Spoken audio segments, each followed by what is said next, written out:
Yada say Adiati Abia Nabebe no ma Yankoni Samra Sumjim Kamen, Vice President, His Excellency Dr. Mahamoud Baumia Warden Summer to their waters and Prendia. Jumedia Bia, by Bedia said the Bay economy bet me aqua and imagine a year. Edra Brand and Abuama Gana, and Water, and Wahaliano, Adia Bindia Gua, Quemuni, Umba, Bosumi, and Sakra Yamai. Was he a hunin soon so near Mayo, Sabe, bet me Abuama is a customer to me to Yeno, Titus or Morema, Uncrown Granduma to me at a year. Now, fair or more Uncrown Granduma bet me do Musica Babua, a beer or may more investors near the end so, or Mosha was some Akanabua, now a bicycle, they buy a home Braya, Con Mexicano, Wamuni Basa, no can be a day, inflation no edge in a year, or has said the interest rate, wine rate, 1 year rate in Milano, $8 to sit in the area Kamanoa, and say Guaquam no Quambiaso, Ghana economy Bejina Brand. Set ourselves a major task for this year in 2017, to put in place the 3 pillars that would anchor the formalization of the Ghanaian economy. We think that these 3 pillars are very critical. They are what we call the unwritten rules of the game. Because the whole economic development game, nobody is going to come and force you to do a national ID, to be able to identify your citizens. If you don't, that's your problem. So this year, we want to bring in a national ID card for the economy, for the country, so that all our citizens are uniquely identified. When we do that, we will no longer have any questions about the electoral register, who is on it, who is not on it. It will be quite simple, and we should be able to move towards the digital address in sometime in July, and then we proceed following that with the national ID, because when you come in to register for the national ID, you will have to put in your address also. Nay, was the address system no can be as July no maybe nay, Ghana ni be kura national ID card or na mo ebonbo so ya Ghana ni intentem kura na nkofo ye na bia money a voter register hon sem de jani nyina no ebetimi amana brase na parliament ya ye please so that Mama yalagale nen magwasi yo Mama yalagale nen magwasi nyamia some PM or parliament and some of them to just 3,000 no I same de ja omu ebetimi ata na tie na ye sempi ante kire na ntumi amaye ne and na parliament nkrata egogu won se ne contempt wo ma bo no contempt sraw asa ka chance wo hwem no onkopa chaw na ye raw se usu wagu no hu fi agu nanim asinto onkopa ne chaw ye se enu adan eye to to parliament e ka hwe na ka abeti no bi ano so twede na nya asam ketwa ni nyina ye nsebo ye radio gate ne committee a wo ka ho ye numu wo mo de wo mo report to the PM Parliament. The reputation of Parliament and the image of the institution has been greatly injured by the allegation. The reputation and dignity of the First Deputy Speaker, other members of the Appointments Committee, and that of the Minister for Energy have equally suffered considerable damage. As a result of these observations, your committee comes to the firm conclusion that Mr. Honorable Mahamayaga is in contempt of Parliament on the strength of Article 112 of the 1992 Constitution, Section 32 of the Parliamentary Act 1965, Act 300, and Orders 28 and 32 of the Standing Orders of Parliament. Mr. Speaker, having established a case of contempt against Honorable Mahamayaga, as well as having examined the sanctions regime available, your committee recommends to the House as follows: that the Honorable Member for Boko Central, Mr. Mahamayaga, be remanded by Right Honorable Speaker in accordance with Section 35 of the Parliament Act 1965, Act 300. That Mr. Mahamayaga renders an unqualified apology to the House and thereby purging himself of the contempt.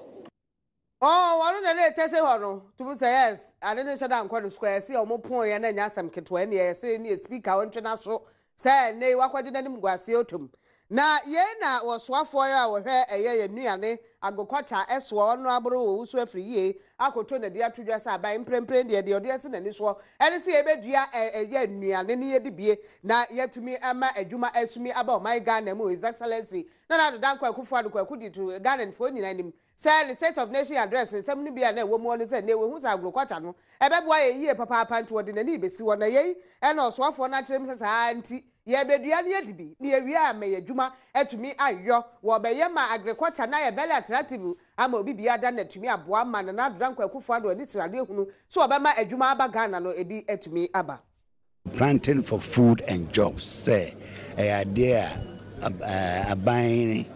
any sudia or they share kwan obefa so a obebu akuafo ama wo modwuma no so akoso from and nyina no kosi say aban de ehunu say fuye o Ghana no adwuma no kwan na ekofom na de ntie ekofom no yenim say nam say aban no mo a wosanka wo de bu akuafo no ema so tete hwe fie dunia emre bia no sika bandi ehye kwayomo no tia na so tia na etie ntino ehunu sa no ban foforo wa ba ye na kufuado o si o de sika no o de sika be hye kwayo adwumanum ye afi ye de kwafo be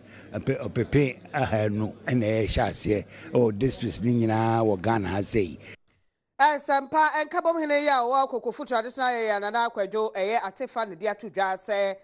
afosu wo kira na se midwifery and health assistant training school no o maye wo mo matriculation kama ya kwada ya ehwe kwan so mbeko school dia toso miensa ene waye ene wo dia tudwa se mebudu no ayekoso ya de no mo hwe no mo fa ahobrase eni wo manim kan na adesua no wo mo hwe msua na emwa ne se de ne ma kwado hweda entoto yesa Wamonfa professionalism eni o manim kan se ne nurse yo na so beri awo mpane no a wahwema wo mpane ni ye nkwatete obi antiante obi a na mofa ahobrase anya adwuma futo e ode mai bra o moye matriculation no tete no na ye bond nipa se obetimi atena no waye adwuma bi sa ban de ni sika ahwe na ade a ye abu no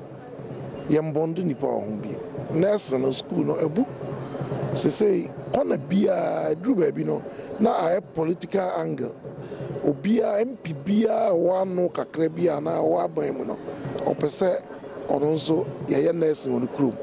etimu ba infrastructure sama bi mu ha no Ghana nursing school bia ni wa obi both private and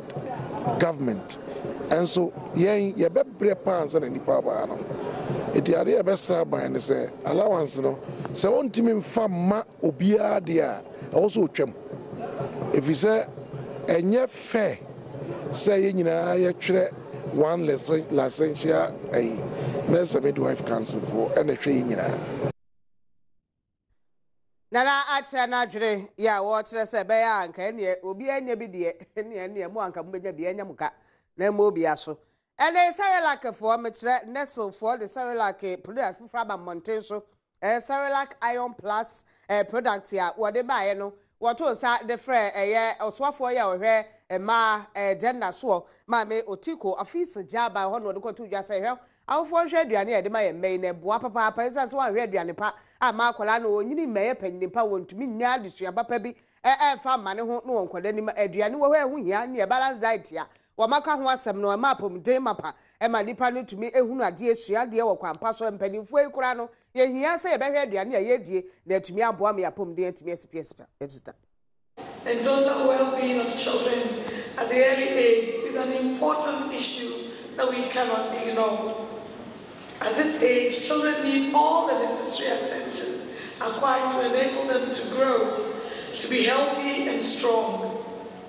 Good nutrition is one of the key ways of ensuring children grow healthy and strong in their infant age. As a mother of 4, I can testify to that. And when you have a well-fed child from a well-balanced and nutritious meal, then you have peace. Children cry largely because they're hungry, they're feeling sleepy, or they're wet. And so if they're not wet, and if they're not feeling sleepy, then they must be hungry.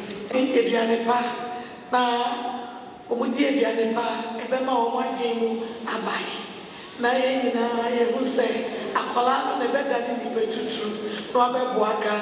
no abepepa weni nsuo onya no a ofri bole enti ye wo ka ese otumiti ase wo madwum aba o se wo madwum ada wo sa na wo pa tere